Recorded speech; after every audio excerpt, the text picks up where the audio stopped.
کراچی کے علاقے صدر میں تجاوزات کے خلاف جاری آپریشن میں تیزی آ گئی ہے۔ کارروائی کے دوران غیر قانونی طور پر قائم پرندہ مارکیٹ ختم کروائی جا رہی ہے۔ عملے نے مختلف نسل کے پرندے اور جانوروں کو تحویل میں لے کر تجاوزات کو ضبط کر لیا۔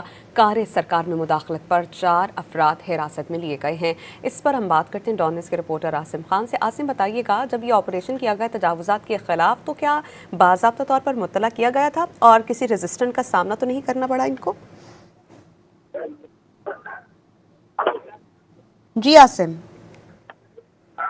جی ہاں، صدر میں گزشتہ 1 گھنٹے سے کارڈن آف کر کے جو ہے پرندہ مارکیٹ میں جو ہے ضلع انتظامیہ کی جانب سے آپریشن کیا جا رہا ہے، جس کی قیادت اسسٹنٹ کمشنر عاصم منگوال خود کر رہے ہیں۔